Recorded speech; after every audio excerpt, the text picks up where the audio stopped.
한국에서 이 코로나19의 이제 방역과 이제 대응에 있어서 1등 공신을이라고 표현하는 직업군 이제 두 가지를 소개한 기사가 있었습니다. 이 공통점이 끝에 이제 사로 끝나는 이제 직업군이었습니다. 아마 첫 번째는 어떤 분들인지 쉽게 추측이 가능하죠. 바로 의사입니다. 특별히 대구에서 바이러스의 확산이 되게 심각해질 때 그 대구의 의사협회 회장이 전국에 있는 의사들에게 사실은 SOS를 하게 됐습니다. 우리를 좀 도와달라라고 했을 때 전국에 한 3,400명의 젊은 의사들이 그 대구로 자원하여 왔다라고 하는 것이죠. 자원하여 왔을 뿐만 아니라 가장 힘들고 어려운 곳에 배치해 달라고 이렇게 이야기하면서 의료진들의 수고가 시작이 되었습니다. 이런 자발적인 모습과 더불어서 의료진들의 그런 사투가 많은 생명을 살렸다. 우리 모두는 공감하고 그분들의 수고에 이제 감사한 마음일 뿐입니다. 또 하나 소개한 직업군은 택배 기사였습니다.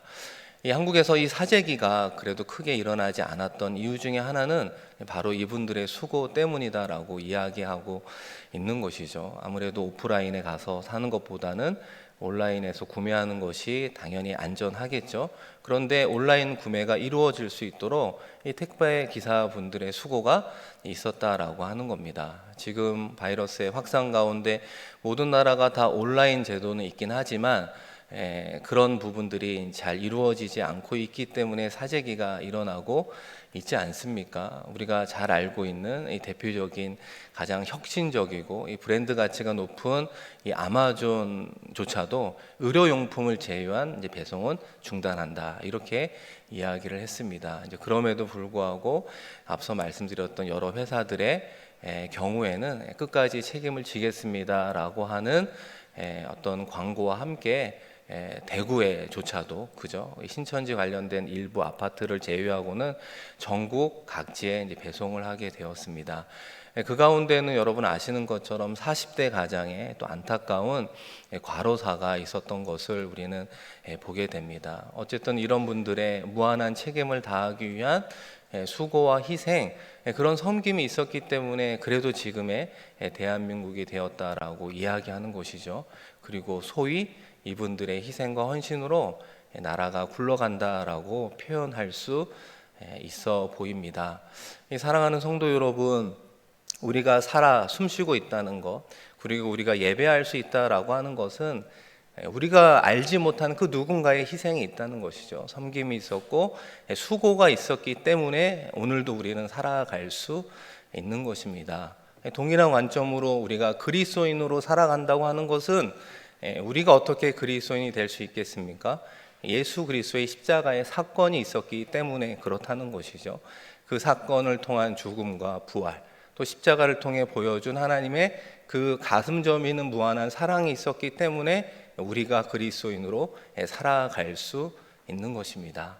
그런 면에서 오늘 말씀을 통해 그 영원한 사랑이라고 말할 수 있는 그 유일한 사랑, 예수님의 사랑의 이야기를 함께 나누어 보려고 합니다. 오늘 함께 읽은 말씀은 여러분 너무나 잘 알고 있는 말씀이죠.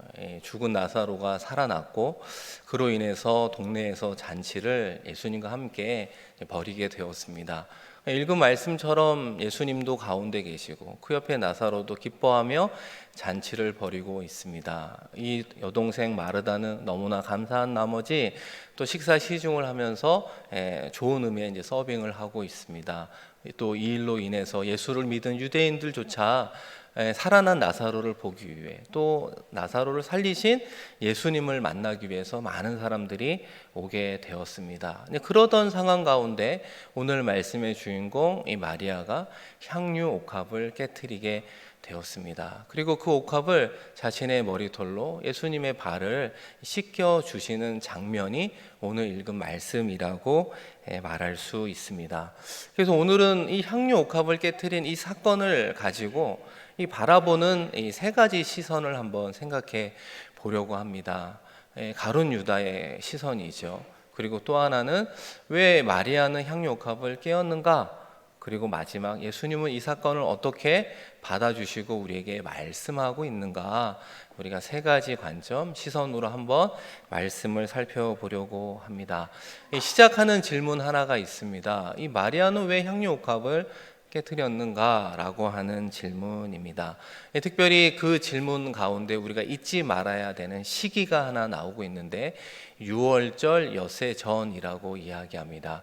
여기서 말하는 유월절이라고 하는 건 예수 그리스도의 십자가의 사건이 있었던 유월절을 말하고, 그 유월절로부터 6일 전이라고 이야기합니다.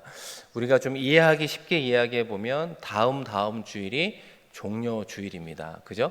예루살렘에 입성한 날을 기념하는 종려 주일이죠. 그 종려 주일 바로 전날이 오늘 말씀의 시간이라고 생각하시면 됩니다. 아울러 이 베단이라고 하는 것은 예루살렘으로부터 3km 떨어져 있었거든요. 그러니까 여기서 하루를 유하시고 예루살렘에 입성하여 종려 주일로 6월절의 마지막 주님의 사역이 시작되었던 것입니다. 이런 상황과 이 배경을 가지고 우리가 한번 나아가 보면 좋겠습니다. 이 모든 것을 알고 있었던 마리아가 이 300데나리온이라 하는 향유를 부으며 예수님의 장례를 준비하고 있습니다. 여러분, 이 1데나리온이라고 하는 것은 노동자 하루의 품삯이에요. 그러니까 이 300데나리온이라고 하는 건 노동자의 1년 월급, 연봉에 해당된다라고 이제 말할 수 있습니다. 그런데 여러분, 이 고대 사회에서 이 여인이 그 당시 노동자의 연봉이라고 하는 금액은 그 여인의 전 재산을 의미해요. 뿐만 아니라 이 여인에게 이것은 전부를 뜻하고 있는 것입니다. 그러니까 주님을 위해서 전부를 드렸던 이야기다, 이렇게 이야기할 수 있습니다. 마리아는 왜 이 큰 값어치의 향유를 드렸을까? 가장 쉽게 우리가 생각할 수 있는 이유 중에 하나는 오라비 나사로를 살려준 것에 대한 감사의 표현인가, 이런 생각을 할 수 있습니다. 우리가 보통 감사하면 감사 헌금을 하잖아요. 다시 말하면 현금으로도 감사함을 표현할 수 있었을 텐데, 마리아는 굳이 그 선택을 하지 않고 향유를 부었습니다. 이 다른 용도는 쓸 수 없는 행위를 보여주게 된 것입니다. 이에 가룟 유다가 이 부분에 대해서 어떻게 자신의 의견을 피력하고 있습니까? 오늘 본문 말씀 5절과 6절 말씀인데요, 우리 한번 같이 읽어보겠습니다. 이 향유를 어찌하여 300데나리온에 팔아 가난한 자들에게 주지 아니하였느냐 하니, 이렇게 말함은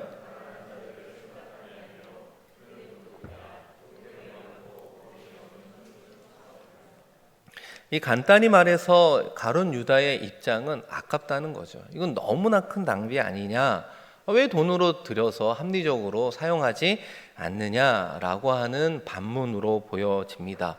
유다의 의견을 들어보면 이성적이고 합리적이라는 생각을 할 수 있어요. 그러나 이어지는 6절 말씀에서 유다의 속마음이 표현되고 있습니다.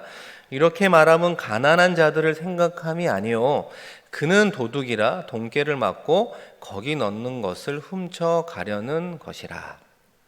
이 유다의 입장에서 이 사건을 한번 재조명해 보면 좋겠습니다. 여러분, 사실 유다가 처음부터 이런 제자가 아니었다라고 하는 사실을 우리는 반드시 기억해야 되는 것입니다. 예수님이 12명의 제자를 부를 때 이 수많은 사람들 가운데 그래도 신앙 좋은 사람을 선출하지 않았겠습니까? 그 많은 사람들에게 천국 복음을 전하는 제자로 어떻게 보면은 선출하는 그 영광의 자리에 뽑힌 사람이 바로 가룟 유다였습니다. 12명의 제자들의 공통점은 그런 하나님의 주님의 부르심 앞에 자신의 모든 직업, 자신의 모든 가정을 내려놓고 예수님만 쫓았던 사람들이지 않았습니까? 유다 역시 그의 인생을 예수님에게 걸었던 사람이라는 걸 우리는 잊지 말아야 한다는 것입니다. 그리고 6절 말씀에서 특별히 그 12제자 중에 유다에게 맡겨준 것은 돈꾀를 맡겼다라고 하는 겁니다. 요즘으로 말하면 재정과 회계를 맡겼다라고 볼 수 있다는 거예요. 예수님으로부터 절대적인 사랑과 신뢰를 한 몸에 받았던 사람이라고 하는 거예요. 요약해보면 그 누구보다도 예수님의 측근으로, 때로는 사도와 제자로서 예수님의 말씀의 교훈과 그 수많은 기적의 현장 속에 있었던 사람이 바로 유다라고 하는 것입니다. 그러나 가장 중요한 것은 무엇입니까? 지금 가룟 유다의 마음이 어떠한가? 지금 그의 마음이 어떠한가? 이것이 중요하다는 것입니다. 말로는 가난한 사람을 위한다라고 이야기하지만 그의 속마음은 회개를 담당하고 있는 동안 사람들의 후원금을 착복하려고 하는 이중적 마음을 가진 변질된 제자의 모습을 우리에게 보여주고 있다는 것입니다. 사랑하는 성도 여러분, 교회 안에 있다고, 그죠? 우리가 직분자라고 하는 것이 때로는 저희와 같은 사역자, 목회자 혹은 봉사자, 섬기는 자라고 하는 것이 우리 주님을 향한 그 애틋한 마음을 보장하지는 못할 수 있다는 것입니다. 우리가 흔히 자리가 사람을 만든다라는 말이 있지 않습니까? 그렇죠. 교회에서도 직분이 사람을 만들어 갈 수 있습니다. 저는 그렇게 되기를 간절히 소망합니다. 그러나 그것은 진리는 아니라고 하는 거예요. 그럴 수도 있지만 가룟 유다처럼 그렇지 않을 수도 있어요. 앞서 말씀드린 것처럼 우리의 직분이 우리의 마음을 보장하지 못한다는 거예요. 섬김과 봉사가 우리의 신앙을 개런티하지 못한다라고 하는 거예요. 우리는 시시때때로 주님과의 관계, 주님과의 사랑의 관계의 끈을 붙잡지 않으면 우리도 유다처럼 주님으로부터 멀어질 수밖에 없는 연약한 자임을 오늘 말씀을 통해 우리에게 교훈하고 있습니다. 주님께서 소아시아 7교회 가운데 특별히 에베소 교회를 향해서 칭찬하시고 책망했습니다. 첫 번째 교회를 향한 첫 번째 책망이 무엇이었습니까? 너희가 첫사랑을 잃어버렸다라고 하는 첫사랑에 대한 이야기를 하고 있는 거예요. 그러면서 당신들이 어디서부터 떨어졌는지 생각하고 회개하라 말씀하고 있지 않습니까? 합리적으로 살아가는 것이 가장 우리들의 보편화된 사회 속에서 다시 한번 합리적으로 우리가 주님으로부터 왜 떨어졌는지, 어디서 떨어졌는지 생각해보고 의지적으로 회개하라. 회개하지 않으면 우리는 결코 주님과 멀어질 수밖에 없는 존재라고 하는 것을 종말을 살아가는 우리들에게 주님께서 이야기하고 있지 않습니까? 여러분은 주님과의 지금 신앙의 거리가 어느 정도 된다고 생각하고 있습니까? 이 서울 서대문에 부가연 교회가 있습니다. 그곳에서 사역했던 목사님을 통해 들은 이야기가 있는데요. 이 교회는 좀 몇 가지 특별한 특징이 있는데 그 중에 하나는 무엇이 있냐면 이렇게 주일날 예배를 드리잖아요. 그리고 보통 월요일날 담임 목사로부터 우리 교육자들이 하루 쉬잖아요. 월요일날. 그런데 그 부가연 교회는 주일날 모든 사역을 끝나고 월요일날 이 담임 목사님으로부터 모든 전임 교육자가 기도원을 간다는 거예요. 아니 그래서 기도원을 왜 월요일날 가시냐고 물어보니까 이 담임 목사님의 철학이 그런 거예요. 이 목회자는 주일날 예배가 성도의 예배가 아니다. 사역이라는 거예요. 사역자로 살아갈 수밖에 없다는 거예요. 그러면서 월요일날 성도의 입장으로 돌아가 하나님께 예배를 드려야 된다. 그래야지 우리의 마음을 신앙의 순수함을 잘 지킬 수 있노라. 이렇게 이야기를 하면서 매주 월요일날 그렇게 기도원에 가서 예배를 교육자들과 드렸다. 이런 이야기를 듣게 되었습니다. 제 마음속에는 두 가지 생각이 들더라고요.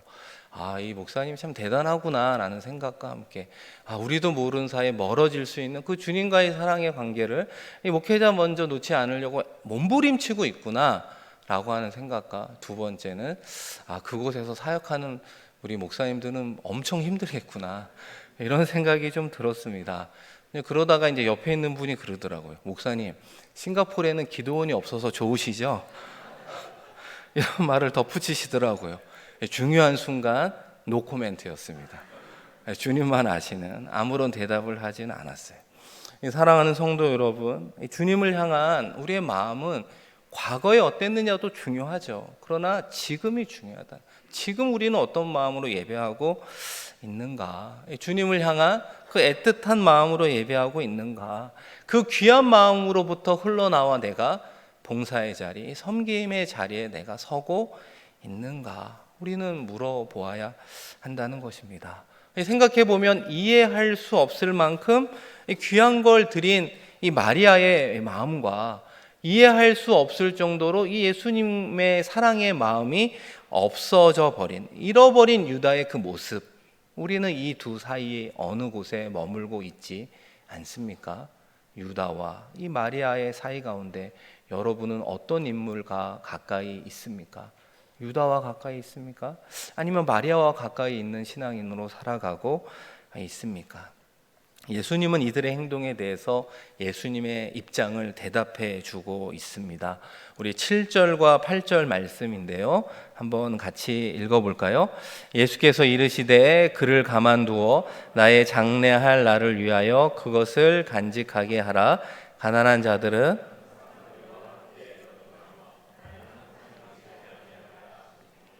이 마리아의 행동, 이 가룟 유다의 어떤 반문에 대한 주님의 입장을 표명하고 있는 거예요. 그러면서 예수님께서 이 마리아의 향유의 사건을 받으신 이유를 뭐라고 설명하고 있습니까? 장례라고 하는 거예요. 나의 장례를 위하여. 다시 말하면 예수님의 십자가의 죽음을 가리키고 있는 것이죠. 예수님의 대속의 사건을 언급하고 있는 것입니다. 중요한 점은 마리아가 왜 그런 행동을 했는가라고 하는 그 동기는 그 살려주신 오라비 나사로 때문이 아니다라고 하는 걸 우리는 기억해야 되는 것입니다. 왜 마리아가 그렇게 이야기했습니까? 예수님의 대속의 사건을 나의 사건으로 받아들였기 때문에 그렇다는 거예요. 마리아 자신의 이야기요 나의 이야기를 하고 있는 거예요. 나를 위해 십자가를 지실 예수 그리스도의 대속의 사건을 미리 알고 있었기 때문에 그 시신을 수습할 때 사용하는 향유를 미리 부으며 기념하고 있었던 것입니다. 여러분, 요한복음 11장에 죽은 나사로를 살리는 사건을 통해 예수 그리스도의 복음의 진리를 이 마리아가 깨달을 수 있는 은혜를 힘있게 되었습니다. 여러분, 대표적으로 요한복음 11장 25, 26절입니다. 예수께서 이르시되 나는 부활이요 생명이니 나를 믿는 자는 죽어도 살겠고 무릇 살아서 나를 믿는 자는 영원히 죽지 아니하리니 이것을 내가 믿느냐. 마르다에게 주었던 이 말씀이 여동생 마리아에게 전해졌을 것입니다. 그리고 이 말씀대로 생명이라고 말씀하신, 부활이라고 말씀하신 예수님께서 이미 죽은 지 나흘이나 지은 오라비 나사로를 살려주시는 그 사건을 통해 정말 예수 그리스도가 우리의 구원자이구나 라고 하는 것을 깨달았다라고 이야기하는 것이죠. 마리아가 예수의 구원 사역을 깨달았고 나를 위한 죽음이라는 것을 알았기에 그 헌신의 모습으로 반응할 수 있었습니다. 사랑하는 성도 여러분, 마리아와 유다의 가장 큰 차이점은 무엇입니까? 가장 본질적 차이는 예수님에 대한 사랑이 그 마음 깊은 곳에 있느냐 없느냐, 그 여부, 그 유무의 문제라고 말할 수 있습니다. 어느 서커스 단원에서 살고 있는 어린아이가 있었습니다. 이 매주일 공연을 하기 때문에 이 또래 아이들이 동네 교회 가는 모습을 마냥 부러워했습니다. 나도 그 교회에 가서 예배하면 얼마나 좋을까 이런 생각을 하고 있었지만 매주일 공연을 하기 때문에 갈 수 없는 그런 안타까운 마음을 가진 어린아이가 있었습니다. 그러던 어느 주일에 이 서커스 장비에 문제가 생기는 바람에 그 주일날 공연이 취소되고 말았습니다. 그래서 동네 아이들이 예배드리러 가는 그 교회에 함께 참석하게 되었습니다. 함께 드리는 예배 가운데, 특별히 설교 말씀 가운데 나를 위해서 십자가를 지셨던 그 예수님의 말씀을 듣게 되었습니다. 그 말씀을 들으면서 이 아이의 마음이 너무 아팠습니다. 그리고 설교 이후에 이어지는 우리로 치면 이제 봉헌 시간이 다가오게 되었습니다. 다른 아이들은 동전으로 이렇게 헌금을 하고 있었는데 이 아이는 아무것도 들을 것이 없어서 더 마음이 속상하고 아프게 되었습니다. 그날 밤 잠이 오지 않는 거예요. 자꾸만 생각이 나는 거예요. 예수님께서 나를 위해 십자가 지셨던 그런 피 흘림의 어떤 사건들, 나는 그런데 그 주님의 은혜와 하나님의 사랑 앞에 아무것도 드릴 수 없는, 돈도 드릴 수 없는 연약함 때문에 더 마음이 아프고 잠이 오지 않았습니다. 그러면서 이 아이가 하나님을 생각하게 되었습니다. 그리고 교회를 향해 가게 되었는데 그 손에는 공과 우산, 서커스 할 때 필요한 몇 가지 장비를 가지고 교회를 가게 되었어요. 그리고 이렇게 예배하는 이 강대상에 올라오게 되었습니다. 그러면서 이렇게 하나님께 기도했어요. 하나님, 저는 돈도 없고 드릴 것도 없어요. 그러니까 이것밖에 없으니까 하나님 기쁘게 받아주세요. 이러면서 이 아이는 강대상에서 무엇을 했을까요? 제주를 넘고 공을 굴리기 시작을 했습니다. 그 아이가 할 수 있는 유일한 서커스 제주를 부리면서 하나님을 기쁘시게 하려고 땀을 뻘뻘 흘렸던 것입니다. 하나님이 이 아이의 이런 행동을 보고 뭐라고 이야기했을까요? 에이, 이 나쁜 녀석아, 여기가 어딘데 경박하게 뛰고 그래? 이렇게 이야기하셨을까요? 당연히 아니었을 겁니다. 그 어느 사람의 헌신보다도 하나님은 너무나 기쁘고 행복하게 그 아이의 행동, 그 아이의 마음을 온전히 받아주셨을 것입니다. 이 사랑하는 성도 여러분, 이 서커스 아이의 마음으로 다가온 그 십자가의 울림이 이 시간 우리 가운데에도 이루어져야 되지 않겠습니까? 그저 2000년 전의 역사적 사건으로, 과거의 사건으로 치부하며 살아가는 신앙인들은 아니어야 된다라고 이야기하고 있다는 것입니다. 과거의 십자가 가운데 흘렸던 눈물로 족하다라고 여기지 마시기를 바랍니다. 그것이 아니라는, 예배하는 이 순간 지금 우리 안에 그 십자가의 사랑이 나를 향한 하나님의 사랑으로 움직여지기를 원합니다. 늘 현재적 사건으로 그 십자가를 바라보지 않고는 험한 세상 가운데 우리가 살아갈 수 없는 것 아니겠습니까? 승리하며 살아갈 수 없다는 것입니다. 우리는 자꾸만 시간을 과거와 현재와 미래로 구분해서 생각하며 살아가고 있습니다. 우리의 한계이지요. 그런데 하나님께서는 시간의 구분이 없다는 걸 이해하셔야 돼요. 과거와 현재, 미래의 구분은 없다는 거예요. 하나님 안에서는 모든 시간이 다 현재적 시간으로 다가오고 있다는 것입니다. 여러분, 그런 면에서 이 마리아의 향유옥합을 깬 사건은 일주일 후에 일어날 미래의 구속 사건을 지금 나의 사건으로 받아들인 사람만이 주님 앞에 헌신하며 나아갈 수 있는 모습을 우리에게 보여주고 있다는 것이죠. 미래의 사건을 지금의 나의 사건으로 받은 사건이 마리아의 향유옥합 사건이라고 말할 수 있습니다. 같은 맥락에서 생각해 본다면 요즘에 수요 예배 가운데 우리 계시록 강해를 하고 있습니다. 이 4장과 5장에 보면 지상에서 천상으로 무대가 바뀌는 것을 보게 되죠. 이 사도 요한이 앞으로 될 일을 환상 가운데 보게 되었습니다. 이 천상에서 드려지는 그 예배가 어떠한지, 휘황찬란하고 영광스러운 그 예배가 무엇인지를 앞으로 될 일이었는데 사도 요한은 환상 가운데 된 일로 경험하게 되었던 것이 요한계시록의 핵심이라고 말할 수 있는 거예요. 미래의 일 때문에 죽어서 아는 겁니다, 이렇게 얘기하는 것이 잘못됐다는 거죠. 미래에 일어날 그 일이 지금 우리 가운데 일어날 수 있음을 사도 요한에게, 또 마리아에게, 그리고 지금 우리에게 하나님께서 허락해 주기를 원하는 것입니다. 바라기는 2000년 전에 그 십자가의 사건이 지금, 그리고 나를 위한 주님의 사랑의 사건이 되기를 소망합니다. 저 천국에서 이루어지는 그 천상의 예배가 앞으로 펼쳐질 예배로만 끝나는 것이 아니라 지금 이 시간 이 자리에 현재 예배 가운데 임하기를 주님의 이름으로 축복합니다. 우리 마지막으로 예수님께서 이 마리아의 향유옥합을 받은 이유가 있었습니다. 예수님도 가난한 사람들에게 많은 도움이 필요하리라 왜 모르셨겠습니까? 그럼에도 불구하고 마리아의 향유옥합을 받으신 이유는 예수님 자신도 옥합을 깨트리는 분이기 때문입니다. 그분이 저와 여러분을 위해서 십자가에 오르셨어요.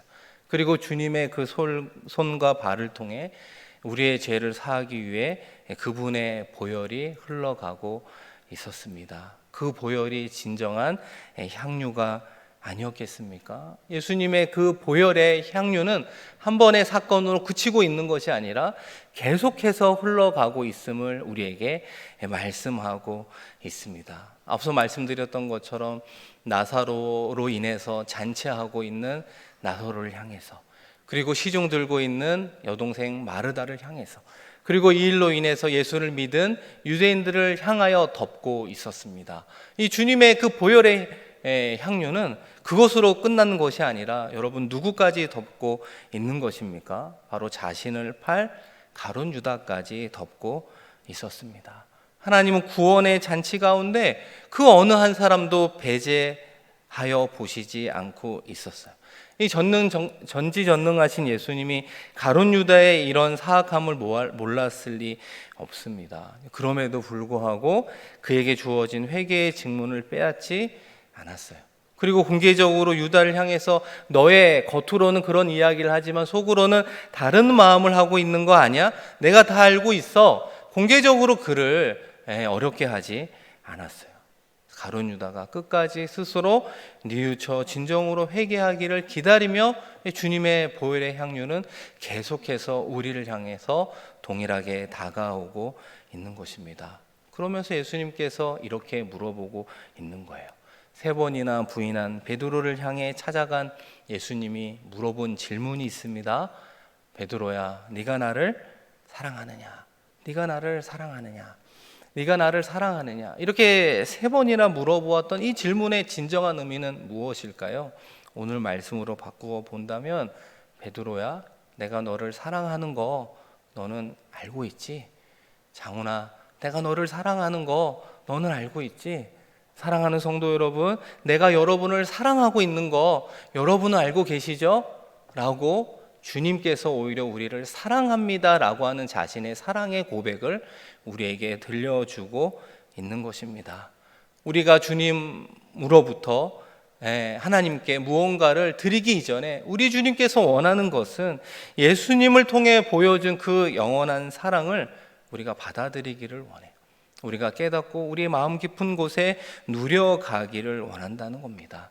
나를 향한 십자가의 사건이 사랑의 사건으로 임하기를 원하는 것이죠. 천상에서 울려 퍼지는 그 예배가 예수 그리스도의 자녀들 가운데 지금 우리 가운데 충만히 누려가기를 주님께서 원하고 있다는 것입니다. 그런 사랑의 사건이, 그런 성령의 충만한 예배가 우리 가운데 회복되고 우리 가운데 임함으로 말미암아 우리의 일상 가운데 바이러스로 너무나 쉽게 불안해하고 너무나 쉽게 어려워하며 살아가는 그 일상의 자리에서 다시 한번 불안해하지 말라고 주님의 평안을 허락해 주시는 것이죠. 위축된 가운데 살아가지 말고 주님처럼 담대하며 살아가 다오 말씀해 주시는 주님의 그 평안과 담대함을 가지고 다시 한번 여러분 일상의 삶의 자리에서 주님처럼 그 믿음의 길을 오롯이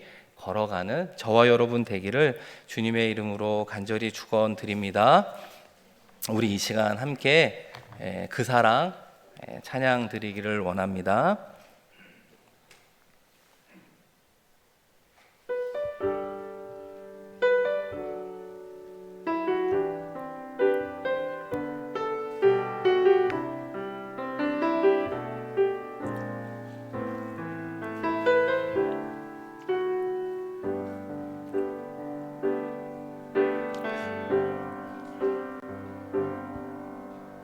아버지 사랑 내가 노래해,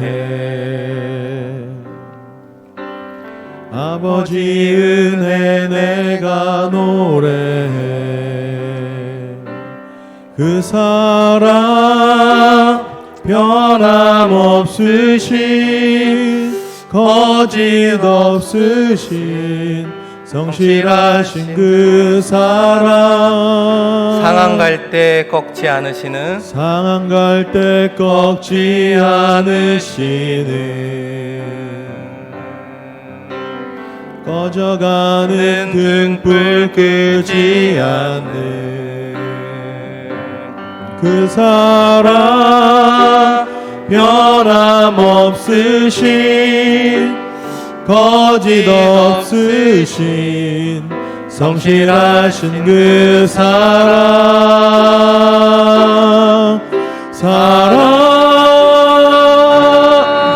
그 사랑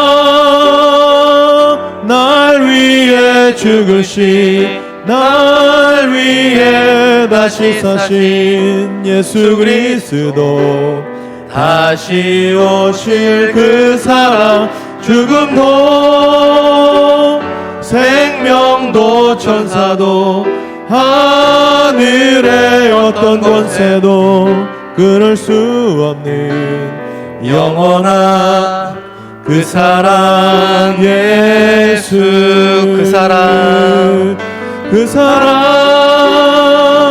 날 위해 죽으신 날 위해 다시 사신 예수 그리스도 다시 오실 그 사랑 죽음도 생명도 천사도 하늘의 어떤 권세도 끊을 수 없는 영원한 그 사랑 예수.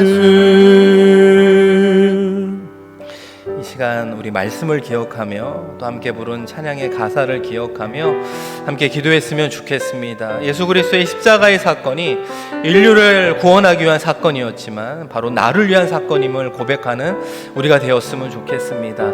과거의 사건으로 그치는 신앙생활이 아니라 지금 이 시간 예수 그리스도의 십자가의 사건이 나를 위한 사랑의 사건임을 깨닫게 하여 주시옵소서. 그 사랑으로 충만한 우리 모두 되게 하여 주옵소서. 아울러 살아가는 일상 가운데 걱정과 근심과 두려움 가운데 살아가는 것이 아니라 부활하신 주님을 우리 안에 모시고 살아가는 우리가 되었으면 좋겠습니다. 죽음도 권세도 물리치신 예수 그리스도의 부활을 믿는 그리스도인들이여 우리 가운데 있는 평안과 담대함으로 일상에서 승리하는 우리 되게 하여 주옵소서. 우리 주여 한번 부르고 하나님께 간절히 기도하며 나아갑니다. 주여, 하나님 아버지, 이 시간 이 자리에 우리를 불러주셨습니다. 그리스도인으로 살아가기 위해서 예수 그리스도의 십자가의 사건이 있었음을 우리는 고백하며 나아갈 수밖에 없었습니다. 아버지 하나님, 예수 그리스도의 십자가의 사건이 과거의 사건으로 그치지 않게 하여 주옵소서. 2000년 전의 역사적 사건으로 치부하며 살아가는 죽은 그리스도인으로 살아가지 않게 하여 주옵소서. 지금의 그 사건이 지금의 사건이 되게 하여 주시며 인류를 향한 그 사건이 나를 위한 사건이 되게 하여 주옵소서. 나를 구원하기 위한 대속의 사건이었음을 깨닫게 하여 주셔서 마리아처럼 나의 가장 중요한 것을 하나님께 드릴 수 있는 진정으로 하나님의 사랑과의 온전한 관계가 회복되어 나아갈 수 있는 아버지 하나님 그리스도인으로 살아갈 수 있는 역사를 더하여 주옵소서. 그리스도의 십자가의 사건이 우리에게 하나님에 대한 사랑의 사건으로 임하게 하여 주옵소서. 아버지 하나님, 간절히 기도하며 나아갑니다. 예수 그리스도의 부활의 사건이 역시 우리의 사건이 되게 하여 주옵소서. 죽음과 사망 권세를 이기시고 부활하신 예수 그리스도가 우리 안에 있음을 믿으며 우리의 일상생활 가운데서도 아버지 하나님 평안과 담대함으로 나아가게 하여 주옵소서. 바이러스의 확산 가운데 우리가 노출되어 있는 현실은 변함없을지라도 아버지 하나님 걱정과 근심 속에 살아가지 않게 하여 주시고 우리의 생각과 마음이 위축된 수동적인 삶을 살아가는 자들이 되지 않게 하여 주옵소서. 예수 그리스도가 세상을 이겼노라 말씀하여 주셨던 그분이 우리 안에 있음을 믿으며 그분 안에 있었던 아버지 하나님 믿음과 평안함과 담대함으로 이 땅 가운데 승리하며 살아갈 수 있는 우리 한 사람 한 사람 되게 하여 주셔서 예수 그리스도의 십자가와 그 부활을 믿는 그리스도인으로서 이 땅 가운데 하나님의 사랑을 이웃들에게 전하며 살아가기에 부족함이 없도록 우리의 삶을 붙잡아 주시고 축복하시고 함께하여 주옵소서. 그 영원한 사랑 앞에 눈물로 고백하며 나아가는 저희들 되게 하시고 우리의 인생을 드리게 하여 주시고 우리의 자녀를 드리게 하시며 우리의 일터를 드리며 우리의 인생을 오직 예수 그리스도 앞에 드리며 나아갈 수 있도록 결단하며 처형하며 나아갈 수 있는 하나님의 귀한 자녀들 나와주시며 예수 그리스도처럼 이 땅 가운데 이겼노라 승리하였노라 고백하며 살아갈 수 있는 우리들의 삶의 자리 되게 하여 주옵소서. 승리의 자리로 바꾸어 주시옵소서. 아버지 하나님, 믿으며 나아갑니다. 좀 도와주시고 함께 하여 주시옵소서. 참 좋으신 하나님 아버지, 이 땅 가운데 예수 그리스도를 보내주시고 십자가의 죽음과 부활을 통해 우리 모두에게 하나님의 자녀가 되는 구원의 길을 열어주시니 감사합니다. 예수님의 십자가의 사건이 나를 위한 사랑의 사건임을 지금 이 시간 깊이 깨달으며 감사하며 즐거워하는 우리 모두가 되게 하여 주시옵소서. 다시 한번 예수 그리스도의 십자가의 사건을 통해 주님의 사랑을 알게 하시고 십자가의 부활을 통해 걱정과 근심이 있는 현실 가운데에서도 평안과 담대함으로 살아갈 수 있는 주님의 능력과 승리를 더하여 주시옵소서. 감사드리며 귀하신 예수 그리스도의 이름으로 축복하며 기도드립니다. 아멘.